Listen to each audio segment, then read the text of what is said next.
Alors, la dernière chose que je vous dirais, c'est que face à ces principes qui me paraissent de toute façon, comme le principe qu'a développé la Fondation du droit des peuples, ce sont des idées qui avancent. Alors, n'attendez pas, disons, un nouveau printemps, ou le grand soir. Le grand soir. Je crois que ce sont des choses qui avancent vraiment, parfois clandestinement, parfois de façon très modeste, mais disons, ce sont des choses qui avancent, parce que la société, le modèle global, le modèle de société globale, et le modèle qui nous propose de société de connaissance est un modèle vraiment inégalitaire.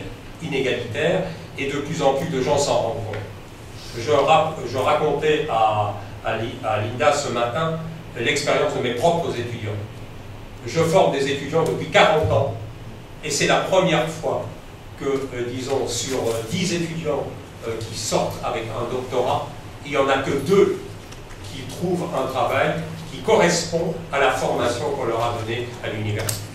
Non pas que l'université soit mauvaise, comme disent les néolibéraux, mais non, parce que précisément, disons, la société n'a plus assez d'imagination sociale pour utiliser leur imagination sociale. Et donc, je crois que c'est un point important. Et le problème dans l'avancée de ces solutions macro-micro, disons, ces alternatives, ces initiatives, c'est que finalement, la démocratie, pour retrouver le vrai sens de la démocratie, il faut respecter les différences. Parce que c'est construit sur les différences, le respect des différences. Mais là, je vous rappellerai, je n'aime pas beaucoup les citations d'auteurs qui apparaissent comme des doxas, mais je vais le citer quand même, parce que je vais vous le dire en français, puis je vais casser la phrase quand même. C'est une phrase de Foucault. Et je trouve qu'elle nous porte à réfléchir vraiment qu'est-ce que c'est que introduire la différence dans la construction de la démocratie. Il dit ceci: il n'y a pas de discours vrai sans démocratie. Mais le discours vrai introduit des différences dans la démocratie. Il n'y a pas de démocratie sans discours vrai, mais la démocratie menace l'existence du discours vrai.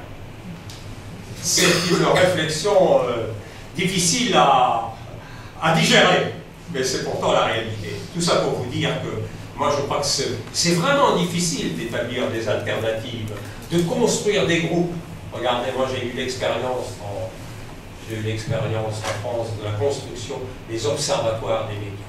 La difficulté d'assembler des intérêts différents à l'intérieur d'un même projet, disons, démocratique. Et pourtant, il faudra bien qu'un jour on se mette d'accord pour finalement proposer un projet qui mobilise l'ensemble des citoyens et que les citoyens s'y associent.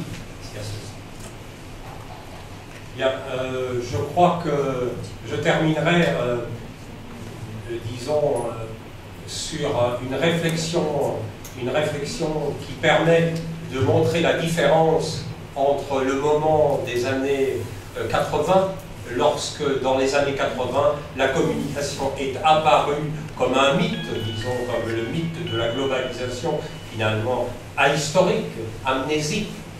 Le problème aujourd'hui, c'est que nous vivons dans des sociétés qui n'ont plus aucun projet. Aucun projet et finalement aucun profil de citoyen. Je crois que c'est important de se dire ça. Parce que je crois personnellement que les médias deviennent de plus en plus importants dans nos sociétés libérales. Parce qu'il y a besoin finalement de construire un consensus, non pas à partir de la conviction, mais à partir de la peur. Je crois que nous vivons dans des sociétés où finalement un des ressorts essentiels du contrôle des populations, c'est la peur. C'est la peur. C'est la peur de perdre son travail, c'est la peur finalement de l'avenir. Et disons, ce qui est important comme défi aujourd'hui, c'est précisément toute cette question qui remonte déjà bien loin, et que l'ami de Montaigne qui s'appelait la Boétie disait, la servitude volontaire. C'est-à-dire que le problème des médias aujourd'hui, c'est que beaucoup de ça s'est naturalisé chez les citoyens. Donc, chez beaucoup de citoyens, le problème du média s'est naturalisé. Ils ne voient pas où il peut y avoir un problème. La concentration peut poser problème. C'est exactement la même chose qui se passe au niveau des dispositifs de sécurité. Les dispositifs de sécurité, que ce soit la vidéocontrôle ou bien les tests, les fichiers, etc., on est arrivé à convaincre une grande partie de la population que ça les protège. Le grand problème aujourd'hui, ce n'est pas Orwell, comme je dis toujours, c'est le problème de comment des dispositifs entrent dans la normalité quotidienne. Et finalement, le problème des médias, aujourd'hui, la question de la résistance, comme vous posez, hein, le problème de la résistance, c'est de lutter contre les processus de naturalisation de la vie qu'on nous propose comme